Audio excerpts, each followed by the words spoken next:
तो हेलो दोस्तों, फिर से स्वागत है हमारे चैनल शोभित भाई। ठीक। और कल हमने क्या किया था कि भाई रेस्पायरेशन जो था वो किया था। सबसे पहले ग्लूकोज को हमने ग्लाइकोलिसिस में लेकर के गए, जहाँ पर ग्लूकोज से क्या हुआ था कि ग्लूकोज से क्या हुआ था, देखो यहाँ पर क्या हुआ, ग्लाइकोलिसिस में ग्लूकोज से क्या हुआ, दो पायरुविक एसिड बने। अब ये दो ग्लूकोज से क्या हुआ, दो पायरुविक एसिड बने। अब ये जो दो पायरुविक एसिड बने, ठीक, अब ये जो दो पायरुविक एसिड बने थे ग्लूकोज से, अब इनका क्या होगा, फ्यूचर डिपेंड करता है कि ऑर्गेनिज्म कैसा है। ठीक। मैंने क्या कहा था, अब पायरुविक एसिड क्या करेगा, लिंक रिएक्शन करेगा, क्रेब्स साइकिल करेगा, ईटीएस में जाएगा, मतलब लिंक रिएक्शन करेगा, या फिर इसका फ्यूचर क्या होगा, इसका फ्यूचर डिपेंड करता है ऑर्गेनिज्म पर, अवेलेबिलिटी ऑफ O2। ठीक। ऑर्गेनिज्म पर अवेलेबिलिटी ऑफ O2। और मैंने क्या बताया था, एक और चीज़ मैंने बताया था कि अवेलेबिलिटी ऑफ O2, ठीक, organism and availability of O2 इन पर डिपेंड करता है। ठीक। तो फर्मेंटेशन क्या है, फर्मेंटेशन एक्चुअली में देखा जाए तो एनारोबिक रेस्पायरेशन है। मैंने क्या कहा था, रेस्पायरेशन दो टाइप का है अपने पास, दो प्रकार के ऑर्गेनिज्म होते हैं, इसलिए दो तरह का रेस्पायरेशन हो गया। एक तो एनारोबिक, दूसरा एरोबिक। एरोबिक क्या था, ऑक्सीजन के प्रेजेंस में रेस्पायरेशन करते हैं, उसे एरोबिक कहते हैं। Anaerobic without the presence of oxygen. तो हम मान के चलते हैं सबसे पहले एनारोबिक ऑर्गेनिज्म यानी कि एनारोबिक कंडीशन है, तो क्या होगा, पायरुविक एसिड जो है उसका क्या होगा, फर्मेंटेशन होगा। ठीक, उसकी आवश्यकता के अनुसार, उस ऑर्गेनिज्म की आवश्यकता के अनुसार। तो इसमें पायरुविक एसिड का कंजर्वेशन पढ़ेंगे, इसमें भी वही, मतलब पायरुविक एसिड का कंजर्वेशन का मतलब होता है कि कन्वर्ट होना। ठीक, वही पढ़ेंगे। तो फर्मेंटेशन इज द पार्शियल और incomplete oxidation of glucose under the anaerobic condition. Anaerobic condition में ग्लूकोज का पार्शियल या फिर इनकम्प्लीट ऑक्सीडेशन, ग्लूकोज के इनकम्प्लीट ऑक्सीडेशन या फिर पार्शियल ऑक्सीडेशन को, ठीक है, मतलब ग्लूकोज का इनकम्प्लीट या फिर पार्शियल ऑक्सीडेशन होता है फर्मेंटेशन में, वो भी एनारोबिक कंडीशन में, यानी कि अब्सेंस ऑफ O2 के। बस फर्मेंटेशन कोई खास चीज़ नहीं, फर्मेंटेशन टेक प्लेस, फर्मेंटेशन कहाँ कहाँ होता है, सम यूनिसेलुलर यूकैरियोटिक जैसे ईस्ट हो गया, सम प्रोकैरियोटिक जर्मिनेटिंग सीड हो गया, इन आवर स्केलेटन मसल्स, हमारी स्केलेटन मसल्स जो होती हैं, जब हम जिम में जाते हैं तो हमारे में क्या होता है कि जो फैटिगी, ठीक है, फैटिगी का जो हम फील करते हैं यानी कि थकावट का महसूस करते हैं, वो इसी की वजह से होता है कि यहाँ पर पायरुविक एसिड क्या होता है, लैक्टिक एसिड जब बनता है तो हमें थकान का महसूस होता है। ठीक, एक्सरसाइज के दौरान या फिर एनारोबिक कंडीशन में।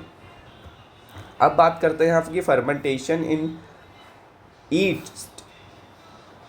ईस्ट में भी फर्मेंटेशन होता है। ठीक है, ईस्ट की अगर जो बात की जाए, ईस्ट को सैक्रोमाइसिस सेरेवेसी भी कहते हैं। ये एक यूनिसेलुलर फंगी है। ये क्या है, देखो ध्यान से देखो, एक ये यूनिसेलुलर फंगस है। ईस्ट क्या है, एक यूनिसेलुलर फंगस है। देखो ये प्रोटिस्टा में होना चाहिए था, ईस्ट कहाँ होना चाहिए, प्रोटिस्टा में होना चाहिए था, लेकिन ये कहाँ रखा गया, फंजाई में रखा गया है। ईस्ट कहाँ प्लेस्ड है, फंजाई में प्लेस्ड है, होना चाहिए था प्रोटिस्टा में इसकी, क्योंकि यूनिसेलुलर जो जितने भी यूनिसेलुलर होते हैं वो कहाँ होते हैं, प्रोटिस्टा में ही तो रखे जाते हैं, इसलिए ईस्ट को प्रोटिस्टा में होना चाहिए, लेकिन ये फंजाई में रख दिया गया है। ठीक। अब एल्कोहलिक फर्मेंटेशन देखो टाइप के, अब यहाँ पर जैसे ईस्ट में भी फर्मेंटेशन होता है, उसी तरह से एल्कोहलिक फर्मेंटेशन। एल्कोहलिक फर्मेंटेशन क्या होता है, पायरुविक एसिड आया और पायरुविक एसिड जो कि 3 कार्बन का है वो कन्वर्ट हो जाता है इथाइल अल्कोहल में, और CO2 भी रिलीज़ करता है, ध्यान से याद रखना। तो यहाँ पर पायरुविक एसिड क्या होता है, पायरुविक एसिड जो होता है वो इथाइल अल्कोहल प्लस CO2 में कन्वर्ट हो जाता है। तो जब कन्वर्जन होता है तो यहाँ पर क्या होता है कि NADH का जो कन्वर्ट, जो हमारा पायरुविक एसिड जब बना था ग्लाइकोलिसिस में, वहाँ पर NADH बने थे, 2 NADH बने थे, तो यहाँ पर एक NADH यूज़ हो जाता है, लेकिन एक नहीं यूज़ होता है। वास्तव में कितने यूज़ होते हैं NADH, 2, क्योंकि पायरुविक एसिड कितने बने थे, 2, और NADH भी कितने बने थे, 2। तो दोनों का यहाँ पर NADH का न्यूट्रलाइजेशन हो जाता है। ठीक। अगर जो एनारोबिक रेस्पायरेशन है, ठीक, तो pyruvate decarboxylase and alcohol dehydrogenase इन दोनों एंजाइम का यूज़ करके पायरुविक एसिड इथाइल अल्कोहल या फिर इथेनॉल बोल सकते हैं, इनमें कन्वर्ट होता है और CO2 भी निकलती है। पायरुवेट डीकार्बोक्सिलेज अल्कोहल डीहाइड्रोजिनेज इन दोनों एंजाइम का हम यूज़ करते हैं पायरुविक एसिड से अल्कोहल बनाने में। ध्यान से रखना, पायरुवेट डीकार्बोक्सिलेज है कहाँ, अल्कोहल में। अभी एक और आएगा पायरुवेट डीहाइड्रोजिनेज, समझ रहे हो, पायरुवेट डीहाइड्रोजिनेज भी आएगा, वो लिंक रिएक्शन में आएगा, ध्यान रखना। तो पायरुवेट डीकार्बोक्सिलेज पायरुविक एसिड से अल्कोहल बनाने में हम करते हैं। अब इथाइल अल्कोहल 2 कार्बन का, 3 कार्बन से हमने 2 कार्बन पर लिया, 1 कार्बन रिलीज कर दिया CO2 के फॉर्म में, ठीक। तो पायरुवेट, यहाँ पे देखो मैंने लिख दिया pyruvate dehydrogenase use in link reaction, ये कुछ बातें ध्यान रखना। तो ओवरऑल व्यू देखा जाए तो सबसे पहले हमने क्या देखा कि ग्लूकोज लिया, ग्लूकोज का हमने क्या किया, ग्लाइकोलिसिस किया, 2 पायरुविक एसिड बने। जहाँ पर 2 पायरुविक एसिड बने और क्या हुआ इसका अल्कोहलिक फर्मेंटेशन, यहाँ पर हमने अल्कोहलिक फर्मेंटेशन करा है। अल्कोहलिक फर्मेंटेशन क्या हो गया, 2 कार्बन वाला प्रोडक्ट बना और CO2 रिलीज़ हो गई। अब ओवरऑल रिएक्शन में देखा जाए तो यहाँ पर NaDH प्लस का रीऑक्सीडेशन हो गया। यहाँ पर NaDH प्लस का रीऑक्सीडेशन का मतलब जो ग्लाइकोलिसिस में 2 molecule NaDH plus H plus बने थे, उनका रीऑक्सीडेशन हो जाता है अल्कोहलिक फर्मेंटेशन में। और क्या बना था यहाँ पर, ATP बनी थी, ठीक, और ATP 2 ATP बनी थी, यानी कि 2 ATP बनी प्लस 2 NaDH प्लस बने थे कि नहीं। तो अब जो 2 NaDH प्लस बने थे, अगर जो एनारोबिक कंडीशन, ध्यान रखना मैं फिर से बोल रहा हूँ, एनारोबिक कंडीशन है, तभी ये NaDH कन्वर्ट हो जाएंगे वापस NAD प्लस में, ठीक, इन anaerobic respiration. That is reason, ये ऐसा रीज़न क्या है कि रीऑक्सीडेशन हो जा रहे हैं, रीज़न यही है कि वो एनारोबिक रेस्पायरेशन कर रहे हैं, इस वजह से वो क्या हो रहे हैं कि NaDH प्लस कन्वर्ट हो जा रहा है NaDH प्लस में। इन ग्लाइकोलिसिस में केवल 2 ATP फॉर्म होती है और ग्लाइकोलिसिस में केवल 2 ATP फॉर्म है। ये मैंने ओवरव्यू बनाया जिससे दिमाग में सेट रहे कि भाई ग्लाइकोलिसिस से जब पायरुविक एसिड बना, 2 हमारे पास ATP आया, 2 NaDH प्लस आए। अब 2 NaDH प्लस अगर जो एनारोबिक कंडीशन यानी कि एनारोबिक ऑर्गेनिज्म 2 पायरुविक एसिड से क्या होंगे कि अल्कोहलिक फर्मेंटेशन होगा। जैसे अल्कोहलिक फर्मेंटेशन होगा तो क्या होगा, NaDH यूटिलाइज हो जाएगा, ठीक, ऑक्सीडाइज हो जाएगा, यानी कि समझ गए कि केवल अब एनारोबिक रेस्पायरेशन में 2 ATP ही मिलता है, बाकी कुछ नहीं मिलता है।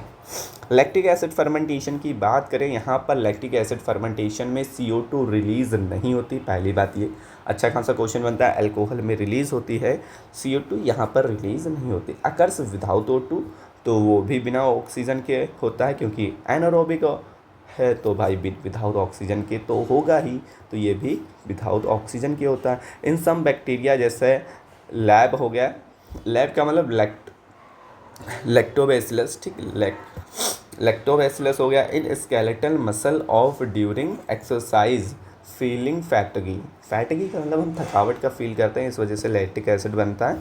तो एक ग्लूकोज से 2 पायरुविक एसिड बनते हैं, 2 पायरुविक एसिड से 2 लैक्टिक एसिड बनते हैं। देखो एक ग्लूकोज से 2 पायरुविक एसिड बने थे और यहाँ पर 2 ATP बनी थी, 2 NaDH प्लस बने थे। अब इसका क्या हो गया, पायरुविक एसिड से हमने क्या बनाया, लैक्टिक एसिड बना दिया। लैक्टिक एसिड क्या है, और एक और बात देखो, वहाँ पर जब कन्वर्जन हो रहा था तो हमने क्या देखा, पायरुविक एसिड से इथाइल अल्कोहल बन रहा था, 3 कार्बन से 2 कार्बन वाला प्रोडक्ट बना और CO2 रिलीज़ हो गई। अब यहाँ पर CO2 रिलीज़ नहीं होती, इस वजह से क्या होता है कि पायरुविक एसिड 3 कार्बन वाला था और इससे जो प्रोडक्ट बनता है लैक्टिक एसिड, वो भी 3 कार्बन वाला बनता है। और यहाँ पर जो होता है लैक्टेट डीहाइड्रोजनेट और पायरुवेट डीकार्बोक्सिलेज और अल्कोहल डीहाइड्रोजनेज। देखो अल्कोहल में याद रखना अल्कोहल डीहाइड्रोजनेज, पायरुवेट में वो लैक्टिक एसिड पे याद रखना लैक्टेट डीहाइड्रोजनेज। बस एक अलग से याद रखना यहाँ पर है पायरुवेट डीकार्बोक्सिलेज, तो ये ध्यान रखने वाली बात है, क्वेश्चन फंस सकता है। During the lactic acid fermentation के दौरान देखा जाए क्या होता है क्या नहीं होता है। तो no CO2 release, no decarboxylation, यहाँ पर कोई डिकार्बोक्सिलेशन और CO2 रिलीज़ नहीं होता है, केवल NADH+ का रीऑक्सीडाइजेशन हो जाता है। ठीक, अब आगे बात करते हैं। एक ग्लूकोज से 2 PgL बनते हैं, 2 PgL। अब ओवरऑल फिर से देख लेते हैं कि एनारोबिक कंडीशन, ये क्या है, पूरी एनारोबिक कंडीशन है, ये पूरी एनारोबिक कंडीशन है। तो अगर जो हम पूरी एनारोबिक कंडीशन की बात की जाए, एक ग्लूकोज से PgL बनता है, PgL से BPGA बनता है, BPGA बनता था, और BPGA से पेप से पायरुविक एसिड हमारा बन रहा था। यहाँ पर NADH+ बना था, जो कि 2 मॉलिक्यूल थे, ये यहाँ से 2 मॉलिक्यूल, तो ये 2 बना था। अब इसका यहाँ पर वही रीऑक्सीडाइजेशन हमने फिर से देख लिया है, इथाइल अल्कोहल बनेगा, या तो पायरुविक एसिड से इथाइल अल्कोहल बनेगा तो CO2 रिलीज़ होगा, ये 2 कार्बन वाला कंपाउंड है, और इस वजह से यहाँ पर क्या होगा, NADH+ से क्या होगा, ये वापस रीऑक्सीडाइज हो रहा है। उसी तरह से अगर जो पायरुविक एसिड से लैक्टिक एसिड बनेगा, फिर भी बात वही, बस यहाँ पर 2 एंजाइम यूज़ होते हैं, यहाँ पर एक एंजाइम यूज़ होता है। यहाँ पर लैक्टिक एसिड में लैक्टेट डिहाइड्रोजिनेज, यहाँ पर alcohol dehydrogenase and pyruvate decarboxylase use होता है। रीऑक्सीडाइजेशन होने का कारण यही है कि रीज़न यही कि ये एनारोबिक रेस्पायरेशन में ओनली 2 ATP फॉर्म्ड होते हैं बाय द ग्लाइकोलिसिस, बाकी सबका रीऑक्सीडाइजेशन हो जाता है। During the alcoholic fermentation and lactate fermentation not much energy is produce. देखो, alcoholic fermentation and lactic acid fermentation के दौरान बहुत ज़्यादा एनर्जी रिलीज नहीं होती। In this process less than 7% energy present in glucose is released. यानी कि अगर जो मैं बात करूं कि ओवरऑल एनारोबिक रेस्पायरेशन में 7% से कम एनर्जी जो होती है वो एक ग्लूकोज से रिलीज़ होती है, जो कि 2 ATP के फॉर्म में होती है, 2 ATP के फॉर्म में होती है। फर्मेंटेशन प्रोसेस इज हैज़र्डस, ठीक, हैज़र्डस, यानी कि फर्मेंटेशन प्रोसेस इज हैज़र्डस, यानी कि बहुत फर्मेंटेशन जो प्रोसेस होता है वो क्या होता है, हार्मफुल होता है। फर्मेंटेशन प्रोसेस जो होता है वो क्या होता है, हार्मफुल होता है। This is the both acid and alcohol are harmful. भाई ऑब्वियस सी बात है, एसिड और अल्कोहल दोनों चीज़ हमारे लिए हार्मफुल ही होता है। जो लैक्टिक एसिड होता है वो भी हार्मफुल होता है, और अल्कोहल, दोनों चीज़ हमारे लिए हार्मफुल होता है। इफ़ अगर जो concentration of alcohol is more than 30%, अगर जो कंसनट्रेशन ऑफ अल्कोहल 13% से ज़्यादा है तो this is act as the poison. तो अगर जो मैं अल्कोहल का कंसनट्रेशन 13% से ज़्यादा कर दूंगा तो जो कंसंट्रेशन होगा वो पॉइज़न की तरह एक्ट करने लगेगा फॉर द ईस्ट के लिए वो पॉइज़न की तरह एक्ट करेगा और कॉजेज द डेथ, इस वजह से उसको डेथ हो जाएगा। अल्कोहलिक बेवरेजेस की बात करें, बेवरेजेस यानी कि अल्कोहलिक ड्रिंक हो गई। अब वाइन और बियर याद कर लो, बाकी 3 में याद रहेगा। तो वाइन बियर में क्या होता है, less than 13% ethyl alcohol present होता है, क्योंकि ये नॉर्मल वे से तैयार किया जाता है वाइन बियर। जबकि विस्की, ब्रांडी, रम हो गया, ये सब क्या होते हैं, मोर देन 13% कंसनट्रेशन प्रेजेंट होता है, जिसे हम डिस्टिलेशन कहते हैं।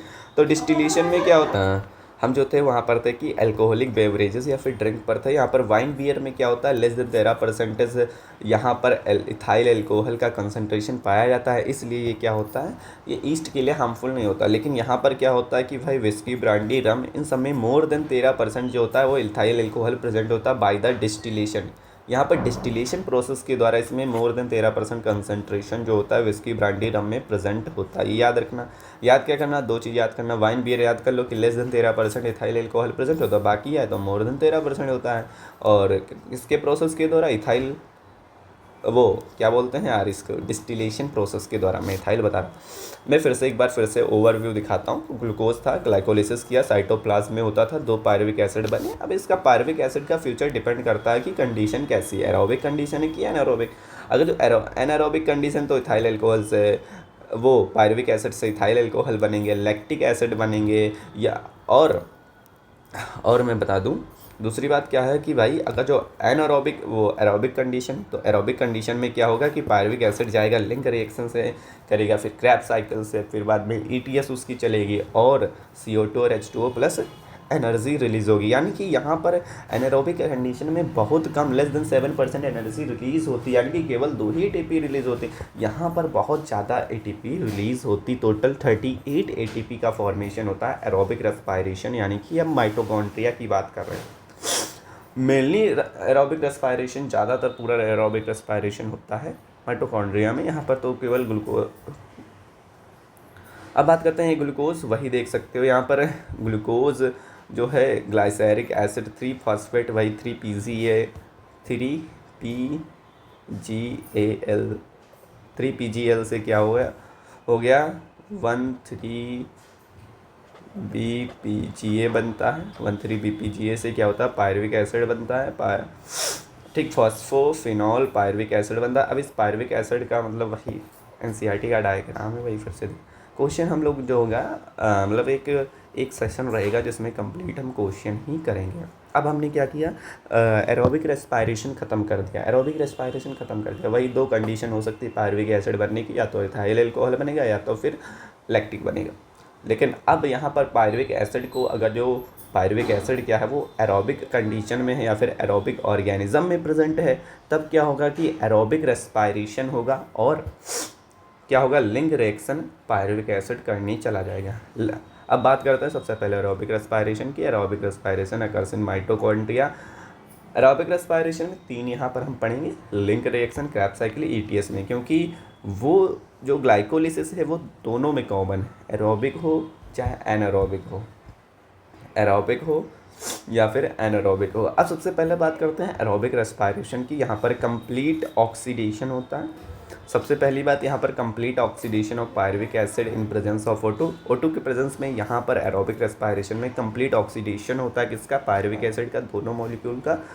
कंप्लीट ऑक्सीडेशन मींस का मतलब यही है कि कंप्लीटली तरह से उसके जो 6 बॉन्ड हैं, जो कंप्लीट तरह से ग्लूकोज के जो कार्बन के जो 6 बॉन्ड हैं उसको हम कंप्लीट तरीके से तोड़ देते हैं। कंप्लीटली तरीके से कार्बन के 6 बॉन्ड को हम, कार्बन के बीच जो 6 बॉन्ड बने हुए हैं उनको हम तोड़ करते हैं, सिंगल कार्बन में CO2 रिलीज के फॉर्म में निकाल देते हैं, एनर्जी निकाल देते हैं, H2O ले लेते हैं, ठीक। तो समझ गए, complete break down and splitting बोल सकते हैं।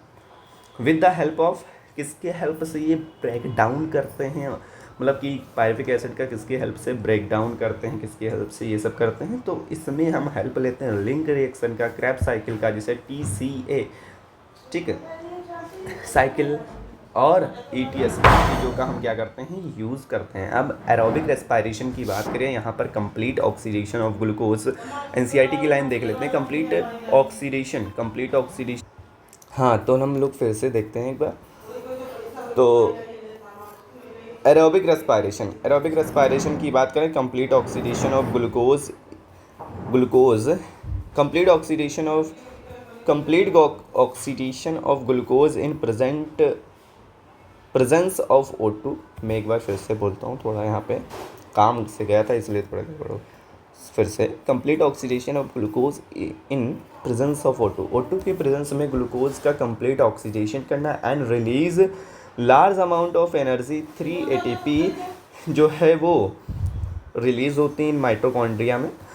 38 ATP माइटोकॉन्ड्रिया में रिलीज़ होने का मतलब, यहाँ पर अगर जो मैं पूरा दिखाऊं तो यहाँ पर जो 36 ATP होती हैं वो हमारी माइटोकॉन्ड्रिया में ऑब्वियसली रिलीज़ होती है, लेकिन 2 ATP हमें ग्लाइकोलिसिस से मिलती हैं, जो कि हमें कहाँ मिलता है, साइटोप्लाज्म में। वो हमें क्या मिलता है, साइटोप्लाज्म में। ग्लूकोज से पायरुविक एसिड बनता है, पायरुविक एसिड से CO2 H2O एंड एनर्जी मिलती है। तो complete oxidation of glucose in presence of O2 and release large amount of energy in mitochondria, and large amount में एनर्जी को यूज़ करना माइटोकॉन्ड्रिया में, इसे हम क्या कहते हैं, कंप्लीट ऑक्सीडेशन ऑफ ग्लूकोज या फिर एरोबिक रेस्पायरेशन। तो ग्लूकोज से एक पायरुविक एसिड बन गया, 2 पायरुविक एसिड बनते हैं, फिर इससे CO2 + H2O + एनर्जी। रिदम बिगड़ जाता है यार, उठ करके चले जाओ जो, तो रिदम बिगड़ जाता है। अब देखो यहाँ पे मैं फिर से समझा रहा हूँ, crucial step of aerobic respiration. Crucial step का मतलब होता है कि एरोबिक रेस्पायरेशन करने के लिए ये स्टेप क्या होते हैं, इम्पॉर्टेंट होते हैं। सबसे पहले स्टेप की बात करें अगर, जो step 1 complete oxidation of pyruvic acid. यहाँ पर पायरुविक एसिड का हम क्या करते हैं, कंप्लीट ऑक्सीडेशन करते हैं by step wise removal of all hydrogen atom. हम यहाँ पर क्या करते हैं कि स्टेप वाइज हम रिमूवल करते हैं सारे हाइड्रोजन एटम का, and leaving 3 molecule of CO2, और हम 3 मॉलिक्यूल ऑफ CO2 का को लीव करते हैं, कहाँ पर, मैट्रिक्स ऑफ माइटोकॉन्ड्रिया। तो मैट्रिक्स ऑफ माइटोकॉन्ड्रिया में क्या होता है, complete oxidation of pyruvic acid. Pyruvic acid का कंप्लीट ऑक्सीडेशन होता है by step wise removal of all hydrogen atom and living 3 molecule of CO2। तो मैट्रिक्स ऑफ माइटोकॉन्ड्रिया यानी कि process occurs in matrix of mitochondria.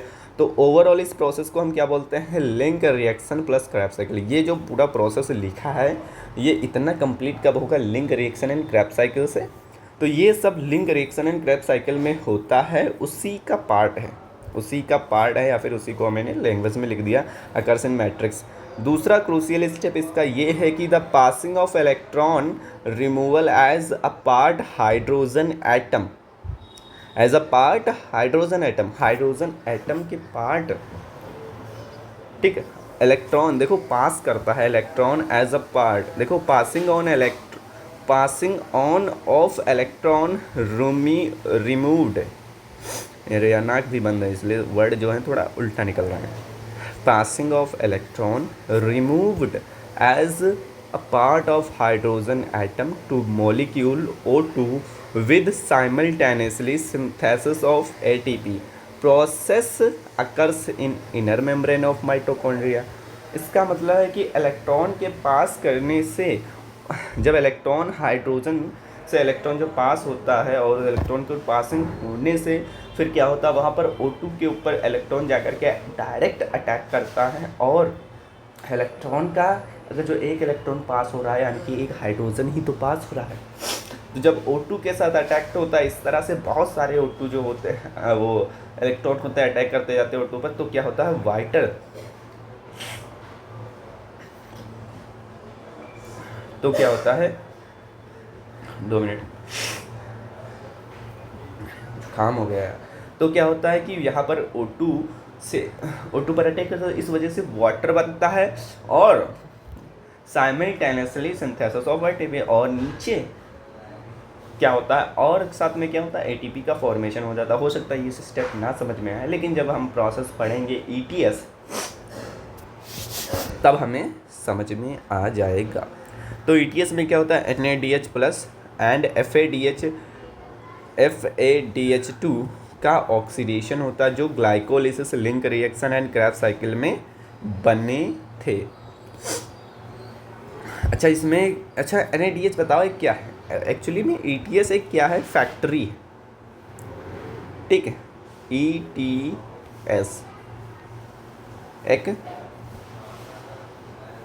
ATP formation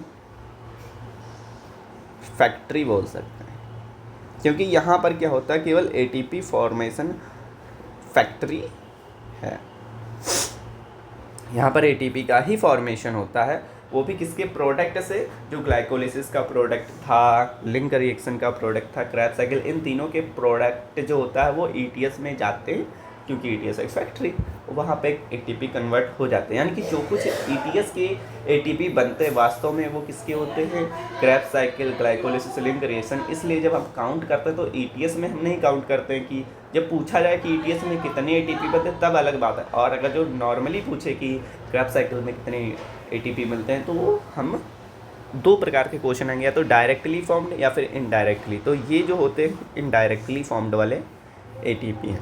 अब समझो सब कुछ माइटोकॉन्ड्रिया में होना है, इसलिए माइटोकॉन्ड्रिया का थोड़ा स्ट्रक्चर भी हम देख लेते हैं। अब माइटोकॉन्ड्रिया में क्या होता है, एक ग्लूकोज है, ग्लूकोज से 2 पायरुविक एसिड बनते हैं, साइटोप्लाज्म, ये सेल है, मान के चलो ओवरऑल सेल है, ठीक। ये हमारी क्या है, ये जो है हमारे पास, ये हमारे पास सेल है, ये हमारे पास क्या है, सेल है। तो सेल के अंदर साइटोप्लाज्म होता है। अब साइटोप्लाज्म में ग्लूकोज पड़ा हुआ है, ग्लूकोज का ग्लाइकोलिसिस हुआ, 2 पायरुविक एसिड बने और 2 NADH प्लस रिलीज़ हुए। अब ये NADH प्लस क्या होंगे साथ ही में, मैं थोड़ा और इस डायग्राम को क्लियर करता हूँ, ये भी साथ ही में क्या होंगे, ये भी साथ ही में चिपक करके जो मैट्रिक्स होता है माइटोकॉन्ड्रिया के मैट्रिक्स में आकर के गिर जाएंगे, समझे। तो सब कुछ अब माइटोकॉन्ड्रिया के मैट्रिक्स में आएगा।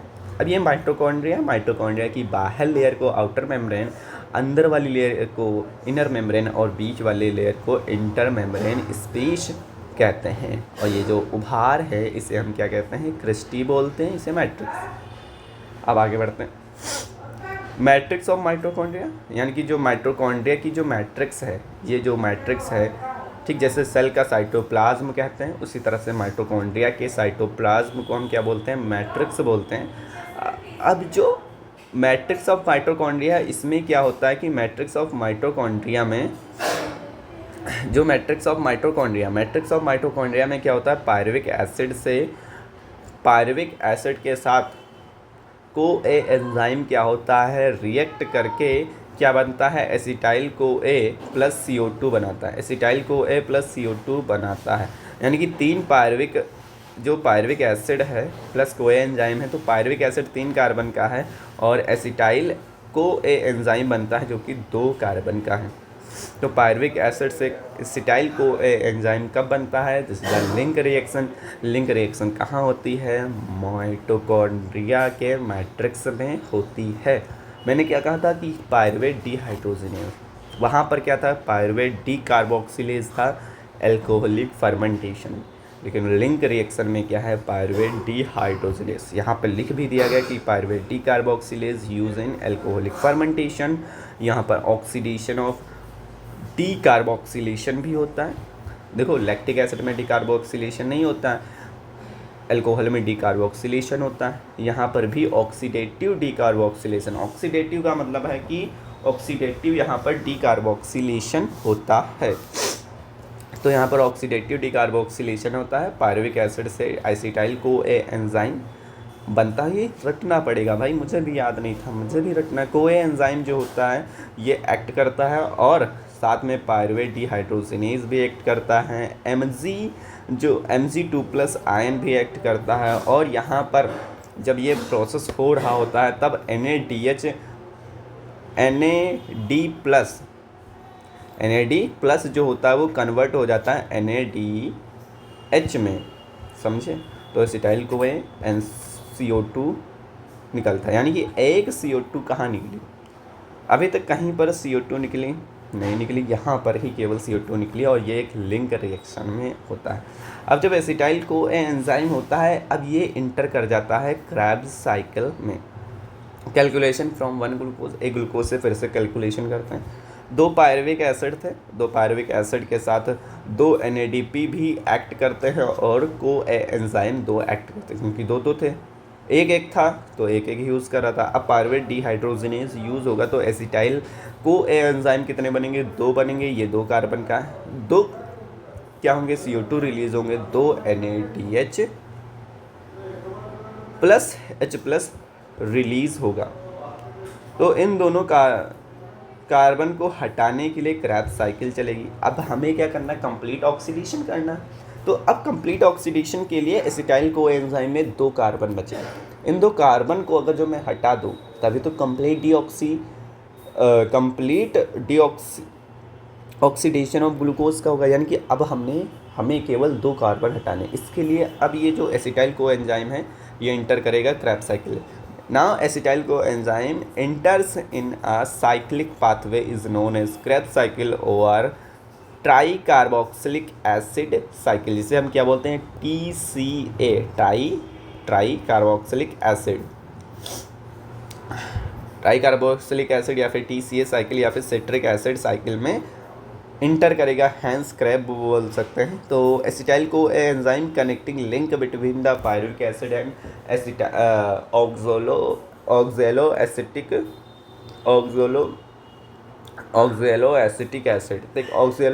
Acid and pyruvic acid and oxalo acetic acid के बीच का कनेक्टिंग लिंक कौन है, मान के चलो ये ग्लाइकोलिसिस। देखो कहने का मतलब ये कि ये भाई ग्लाइकोलिसिस के बाद जो क्रेब्स साइकिल हो रही है, इन दोनों को जोड़ने का काम कौन कर रहा है, ये लिंक रिएक्शन, इसीलिए इसको हम लिंक रिएक्शन नाम दे रहे हैं, ठीक। अब ये क्रेब्स साइकिल है, सबसे पहले एसिटाइल को एंजाइम आता है, वो ऑक्सैलो एसिटिक, देखो एसिटाइल को एंजाइम 2 कार्बन का। सबसे पहले मैं समझाऊंगा क्या हुआ यहाँ पर, ठीक, फिर बाद में बताऊंगा कि कौन कौन सा कन्वर्जन हुआ। तो यहाँ पर एसिटाइल को एंजाइम जो होता है वो ऑक्सैलो एसिटिक एसिड के साथ act acetic acetyl co enzyme ऑक्जेलो acid के साथ एक्ट करके सिट्रिक एसिड बनाता है। तो एसिटाइल को एंजाइम 2 कार्बन का था, ऑक्जेलो एसिटिक 4 कार्बन, दोनों एक्ट होकर के क्या बनेंगे 6 कार्बन वाली सिट्रिक एसिड बनेगी। अब 6 कार्बन वाले सिट्रिक एसिड से आइसोसिट्रिक एसिड बनता, अभी भी ये 6 कार्बन का ही है। अब फिर बाद में जब अल्फ़ा कीटो एसिटिक एसिड बनता है तब यहाँ पर क्या होता है, एक CO2 प्लस और NaDH प्लस का कन्वर्जन हो जाता है। जहाँ पर CO2 रिलीज़ होगी वहाँ पर NAD प्लस ज़रूर NaDH में कन्वर्ट होगा। ये याद रखना कि जहाँ पर CO2 निकले, मान के चलो वहाँ पर NaD प्लस तो ज़रूर कन्वर्ट हो रहा होगा NaDH में। तो अल्फ़ा कीटो एसिड की अगर जो बात करें तो अल्फ़ा कीटो एसिड से पहले भी CO2 रिलीज़ होगी, यानी कि हमने 1 कार्बन रिलीज़ कर दिया। बचे कितने थे इसमें, 2 कार्बन थे, तो 1 रिलीज़ कर दिया अल्फ़ा कीटो ग्लूटेरिक एसिड बनाने के लिए। फिर बाद में अल्फ़ा कीटो ग्लूटेरिक एसिड से सक्सिनाइल को एंजाइम बनाने के लिए हमने 1 और कार्बन रिलीज़ कर दिया। जब 1 और कार्बन रिलीज़ कर दिया तो हमारे पास बचे कितने, 4 कार्बन बचे। जब 4 कार्बन बचे, जो कि ऑक्जेलो एसिटिक कितने का था, 4 कार्बन। अब इसको चूँकि ये साइकिल है तो अब सक्सिनाइल को एंजाइम को फिर से ऑक्जेलो एसिटिक एसिड बनाना पड़ेगा इन प्रेजेंस ऑफ 4 कार्बन वाले, क्योंकि 4 कार्बन तो प्रेजेंस होना जरूरी।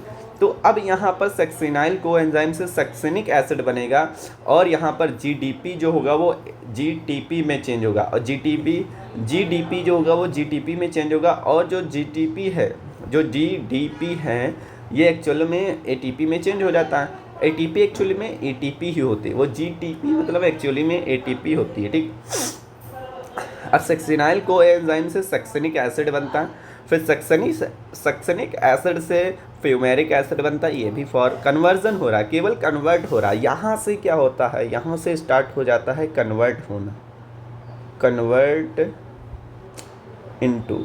अब यहाँ पर केवल कन्वर्जन होता जाता है कि सक्सिनाइल को एंजाइम से सक्सिनिक एसिड से फ्यूमेरिक एसिड से मैलिक एसिड, और मैलिक एसिड से फिर से ऑक्जेलो एसिटिक एसिड बन जाता है, ठीक। ऑक्जेलो एसिटिक बन जाता है, ऑक्जेलो एसिटिक बन गया, यानी कि फिर साइकिल कंप्लीट हो गई। अब दूसरा मॉलिक्यूल आएगा एसिटाइल को एंजाइम का, वो फिर से रिएक्ट करेगा, साइक्लिक सिट्रिक एसिड बनेगा 6 कार्बन वाली, फिर आइसोसिट्रिक से अल्फ़ा बनेगा, तुरंत 1 कार्बन को हटा देगा। फिर अल्फ़ा से सक्सिनाइल को एंजाइम बनेगा, 1 कार्बन को हटा देगा। फिर बाद में सक्सिनाइल को एंजाइम को फिर से ऑक्जेलो एसिटिक एसिड बनाना पड़ेगा, क्योंकि ये एक साइक्लिक प्रोसेस है।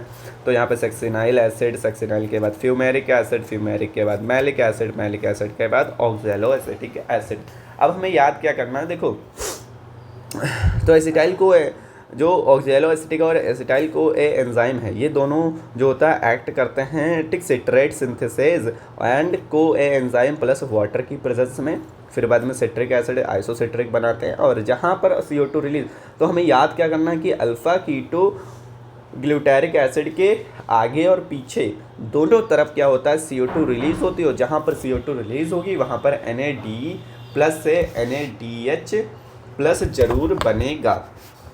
ये बातें दोनों पास याद हो गई, तो यानी कि ये काउंट तो हम कर ही सकते हैं बाद में, मान के चलो।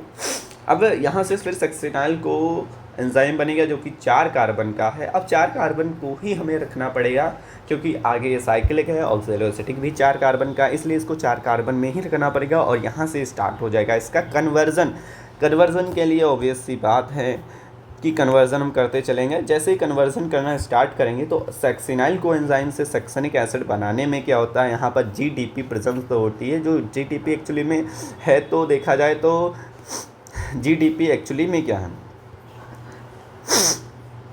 GDP एक्चुअली में है तो ADP ही, यानी कि यहाँ पर GDP से GTP बनता है, बात वही ATP ही होती है, सेम टू सेम, इससे भी एनर्जी मिलती है, ठीक। तो सक्सिनाइल को एंजाइम से सक्सिनिक एसिड से जब फ्यूमेरिक एसिड बनता है तो यहाँ पर FADH2 का फॉर्मेशन होता है। FAD प्लस से FADH2 का फॉर्मेशन होता है फ्यूमेरिक एसिड में। फ्यूमेरिक एसिड के बाद मैलिक एसिड बनता है। मैलिक एसिड से क्या होता है ऑक्जेलो एसिटिक बनता है, और जब मैलिक एसिड से ऑक्जेलो एसिटिक बनता है तो NAD प्लस से NADH मॉलिक्यूल वो बनता। ओवरऑल देखा जाए यहाँ पर अगर जो पूछा जाए कि टोटल NADH कितने बनते, तो हमारे पास 3 बनते हैं। एक यहाँ पर कि अल्फ़ा ग्लूटेरिक एसिड के आगे पीछे, क्योंकि CO2 रिलीज़ हो रही है, जहाँ पर CO2 रिलीज़ होगी वहाँ पर तो अल्फ़ा ग्लूटेरिक एसिड के पास बनेंगी। तो एक ये हो गया, एक ये हो। दूसरा क्या होता है कि मैलिक एसिड से जब ऑक्सैलो एसिटिक एसिड बनता है तो बनता है, यानी कि NADH प्लस कितने हो गए, 3 बने, क्योंकि एक NADH से 3 ATP बनते हैं। तो 3 है तो 3 तिहाई 9 ATP तो सिर्फ हमें NADH से मिलेंगे एक साइकिल में। और जबकि पार्विक एसिड हमारे पास 2 है, 9 का डबल कर दो, 9 दूनी 18 ATP हमें केवल इनसे मिलेगी।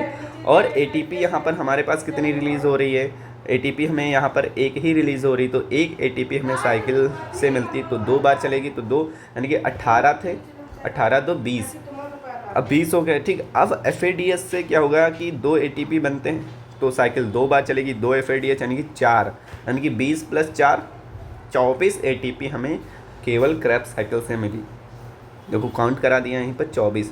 देखो 3 ATP एक से मिलती हैं, तो 3 ये हैं, 3 तिहाई 9, क्योंकि साइकिल 2 बार चलनी पड़ेगी। एसिटाइल को एंजाइम कितने होंगे, 2 पायरुविक एसिड से 2 ही तो मिलेंगे, इसलिए 2 बार चलेंगी, तो 3 तिहाई 9 और 9 दूनी 18 हो गया ATP केवल इससे, और इससे 2 मिलते हैं, तो 2 बार साइकिल चलेगी तो कितने मिलेंगे बताओ, तो 2 दूनी 4, 4 एक 22 और एक ATP यहाँ पर है, 2 बार साइकिल चलेगी, 22 2 24 हो गया ATP, यानी कि टोटल 24 ATP हमें कहाँ से मिलते हैं, क्रैब साइकिल से मिलते हैं। ये देखो अब यहाँ पर क्वेश्चन आएगा कि डायरेक्टली फॉर्म्ड ATP कितने हमें क्रैब साइकिल से मिलते हैं, तो हम बोलेंगे एक ही। इनडायरेक्टली फॉर्म ATP बहुत सारे मिलते हैं जो कि ETS से हम निकलवाते हैं। तो ये पूरा प्रोसेस था। पायरुविक एसिड से क्या हुआ कि एसिटाइल को एंजाइम बना, ये इतनी लिंक रिएक्शन है, देख सकते हो, जहाँ पर CO2 रिलीज़ हुआ, और जैसे ही CO2 रिलीज़ हुआ, क्योंकि 2 कार्बन है और 2 कार्बन का मतलब है 3 कार्बन से 2 कार्बन पर आना, एक CO2 निकलने का मतलब ही, ठीक, याद करने की ज़रूरत ही नहीं पड़ती। ऐसे कॉमन सी बात है कि अगर जो हमें यही पता है कि 2 कार्बन का ये होता है और ये 3 कार्बन का, तो ये इतना याद ही हो जाएगा ऑटोमेटिक। ठीक, फिर अब में ये साइकिल चलती गई। ठीक, तो NCERT ने कुछ चीज़ें जैसे गायब कर रखी थी, कुछ चीज़ें यहाँ पर जो हैं यहाँ पर जैसे गायब कर रखे हैं, तो वो ध्यान से देखना है। और दूसरी बात, oxalo acetic acid and acetyl co enzyme citric acid बनता है, तो oxalo acetic acetyl co enzyme के 2 कार्बन रिमूव करके वापस अपने फॉर्म में आ जाएंगे। वही मैंने बताया था कि 2 ही कार्बन रिलीज़ करना, तो यहाँ तक अल्फ़ा कीटो ग्लूटारिक एसिड तक 2 कार्बन रिलीज़ हो जाते हैं, फिर बाद में सक्सिनाइड 4 कार्बन, तो इसका केवल कन्वर्जन ही होता रहेगा और फिर से ऑक्सैलो एसिटिक बना देगा, क्योंकि साइकिल है तो ऑक्सैलो एसिटिक वापस बनना भी चाहिए। एक ग्लूकोज के कंप्लीट ऑक्सीडेशन के लिए क्रैब साइकिल को 2 बार चलाना पड़ेगा, क्योंकि एक ग्लूकोज से 2 पायरुविक एसिड, एक पायरुविक एसिड जब क्रैब साइकिल में जाता है तो 2 बार ही चलाना पड़ेगा, समझे। Product formed in the Krebs cycle, product कितने क्रैब साइकिल में फॉर्म्ड हुए इसकी हम कैलकुलेशन एक बार करके देख लेते हैं। कैलकुलेशन ऑफ 1 ग्लूकोज, एक ग्लूकोज की अगर जो हम कैलकुलेशन करें, जैसे द सब्सट्रेट की देखा जाए, acetyl co enzyme 3 NADH 1 FADH और 1 ADP, और 1 ADP वही मतलब कि GDP लिख लो चाहे ADP, और इनऑर्गेनिक फॉस्फेट का यूज़ हुआ। क्रैब साइकिल हुई तो केवल एक पायरुविक एसिड के कंपैरिजन में देखा जाए तो 2 CO2 बने, 3 NADH प्लस बने, तो हमें याद क्या करना होगा ये भी मैं बताऊंगा। 2 CO2 निकलेंगे, एक अल्फ़ा ग्लूटारिक एसिड के पहले और एक अल्फ़ा ग्लूटारिक एसिड के बाद। अब 2 NADH कब निकलेंगे, एक तो मैलिक एसिड से जब ऑक्सैलो एसिटिक एसिड बनना था, और अल्फ़ा ग्लूटारिक एसिड के आगे और पीछे 2 निकलेंगे, 3 हो गए। FADH कहाँ निकलेगा, FADH क्या होगा, सक्सेनिक एसिड से जब फ्यूमेरिक एसिड बन रहा था तो वहाँ पर FADH2 का यूज़ हुआ। ATP क्या हुए, सक्सेनाइल को एंजाइम से सक्सेनिक एसिड बना था, तो एक ATP का फॉर्मेशन हुआ था। तो हम याद रखेंगे सिंगल पायरुविक एसिड वाला कैलकुलेशन, और जब पूछे एक ग्लूकोज का तो हम उसको 2 से मल्टीप्लाई कर देंगे। जैसे यहाँ पर 2 से मल्टीप्लाई किया गया है फॉर द 1 ग्लूकोज, 1 ग्लूकोज का यहाँ पर और लिख सकते हैं कि एक ग्लूकोज के कैलकुलेशन के लिए या फिर 2 पायरुविक एसिड के कैलकुलेशन के लिए हम 2 से मल्टीप्लाई करेंगे। नॉर्मली हम यही याद रखेंगे कि 2 CO2 रिलीज़ होते हैं, 3 NADH प्लस रिलीज़ होते हैं, FADH2 एक रिलीज़ होता है, एक ATP। फिर से मैं ATP काउंट करा देता हूँ 24। देखो एक NADH से क्या होता है, 3 ATP बनते, 3 हैं तो 9 बनेंगे, तो यहाँ पर 9 हो गया। FADH2 कितने होंगे, FADH2 एक FADH2 से कितना बनता है, 2, ठीक। 9 और 2, 9 2 कितना हो गया 11, 11 की क्या हो गया 12, 12 ATP बने कितने, एक पायरुविक एसिड से। अगर जो 2 पायरुविक एसिड होते तो कितने बनते, 24 ATP फॉर्मेशन होता। अब ये क्या है, ये स्टार्टिंग से है क्या, अच्छा हाँ, क्रैब्स साइकिल और लिंक रिएक्शन को मिला करके अगर जो ATP की कैलकुलेशन करें या फिर प्रोडक्ट की कैलकुलेशन करें तब देखते हैं। देखो पायरुविक एसिड 4 NADH, ऑब्वियस सी बात है कि भाई पायरुविक एसिड इसका डिकार्बोक्सिलेशन भी हो गया था लिंक रिएक्शन में, इसलिए यहाँ पर एक NADH भी बढ़ जाएगा, क्योंकि NADH वहीं पर बढ़ेगा जहाँ पर कार्बन निकलेगा, वहीं पर NADH प्लस बनेगा, ठीक। 1 FADH और सेम टू सेम रहेगा, केवल ये इसी नंबर में इंक्रीजिंग होगा। तो वही बात, 4 NADH प्लस बन गए, एक FADH एक ATP, कहाँ से ये कैलकुलेशन की गई है, और 2 चीज़ें बढ़ जाएंगी यहाँ पर, देखो कार्बन डाइऑक्साइड, ये 2 चीज़ें बढ़ जाएंगी जब हम लिंक रिएक्शन को बढ़ाएंगे एक मात्रा में। जब एक बढ़ गई हैं तो 3 ATP और बढ़ जाएंगी, वैसे 24 बन रही थी, अब 3 बढ़ने का मतलब कि 6 बढ़ जाएंगी, क्योंकि एक पायरुविक एसिड से कितनी, 3 ना, तो 2 हैं तो टोटल 30 बन जाएंगी। अब 30 क्या है, काउंट करके देख लो, मैंने तो बता दिया है कि भाई इससे कितनी बनती हैं, इससे 3 ATP बनती हैं, एक से तो 4 हैं, 4 3 12 ऐसे हो गई, और इससे 2 बनती हैं, 12 2 14, एक क्या हो गया 15, 15 एक पायरुविक एसिड से, तो 2 पायरुविक एसिड से कितने बनेंगे 30। ग्लाइकोलिसिस में डायरेक्टली फॉर्म्ड कितने हो गए, 2 ATP हो गई, क्रैब्स साइकिल में directly form 2 ATP। In case of directly हम फॉर्म्ड बता रहे हैं यहाँ पर, in case 2 pyruvic acid, 2 pyruvic acid के फॉर्म पे, अदरवाइज केवल एक ही बनती है, ठीक, लेकिन यहाँ पर हमेशा 2, समझ गए। अब तीनों कंप्लीट हो गई हैं, अब जब तीनों कंप्लीट हो गई लेकिन अभी तक केवल 4 ही ATP, ओवरऑल देखा जाए कि भाई एक ग्लूकोज के कैलकुलेशन से देखें कि तीनों कंप्लीट हो गई हैं, लेकिन अभी तक हमें क्या मिला है, केवल 4 ही ATP मिले हैं। तो बाकी की ATP कैसे मिलेंगी, बाकी की ATP क्या करेंगे हम, ETS फैक्ट्री में जब हम NADH को भेजेंगे, NADH को क्या करेंगे, ETS हमारे पास एक फैक्ट्री है जो ATP को हमको ATP बना करके देती है, जैसे साबुन की फैक्ट्री होती है, खाना की फैक्ट्री होती है, दाल चावल हर चीज़ की फैक्ट्री होती है जहाँ से खाना बनता है, या फिर बोल सकते हैं बहुत सी चीज़ें बनती है, जैसे गाड़ी की फैक्ट्री होती है वहाँ पे गाड़ियाँ बनती है, उसी तरह से ये ETS क्या है, एक ATP फैक्ट्री है। ATP फैक्ट्री, यहाँ पर ATP का फॉर्मेशन होता है। अब जो कुछ इसमें बना था प्रोडक्ट, कुछ प्रोडक्ट बच गए हैं, जैसे NADH प्लस ये FADH2 और NADH2, इन सबको हम क्या करेंगे, इस फैक्ट्री में डालेंगे और ATP ले लेंगे, समझ गए। वही लिखा, तो हम 38 ATP बननी थी लेकिन अभी तक बनी केवल 4 ही, 38 ATP बनती थी एक ग्लूकोज से, लेकिन अभी तक तो 4 ही बनी, बाकी के 34 कैसे बनेंगी, तो वो ETS से बनेंगी, ठीक। एक ग्लूकोज के कंप्लीट ऑक्सीडेशन के लिए क्रैब्स साइकिल को 2 बार चलाना पड़ेगा, देख रहे हो, एक ग्लूकोज के कंप्लीट ऑक्सीडेशन के लिए क्रैब्स साइकिल को 2 बार चलाना पड़ेगा, ग्लाइकोलिसिस एक ही बार होगा, क्रैब्स साइकिल को 2 बार चलाना पड़ेगा, और जबकि एक ग्लूकोज को बनाने के लिए हमें केल्विन साइकिल 6 बार चलानी पड़ती थी, एक ग्लूकोज को बनाने के लिए केल्विन साइकिल 6 बार चलानी पड़ रही, लेकिन एक ग्लूकोज के ऑक्सीडेशन के लिए हमें क्या करना पड़ रहा है कि 2 बार चलाना पड़ रहा है क्रैब्स साइकिल को। क्रैब्स साइकिल में 2 बार डिकार्बोक्सिलेशन होता है, अल्फा कीटो ग्लूटारिक एसिड के पहले और अल्फा कीटो ग्लूटारिक एसिड के बाद डिकार्बोक्सी। लिंक रिएक्शन में 1 बार डिकार्बोक्सिलेशन होता है, जिसकी वजह से एसिटाइल को एंजाइम बनता है जो कि 2 कार्बन का होता है, पायरुविक एसिड 3 कार्बन का होता है, ठीक। अब हम आ गए हैं ETS, तो ETS जो होगा वो नेक्स्ट लेक्चर में डालेंगे। Thank you for this watching video, मिलते हैं नेक्स्ट वीडियो में। थैंक यू, बाय बाय, अपना ख्याल रखें।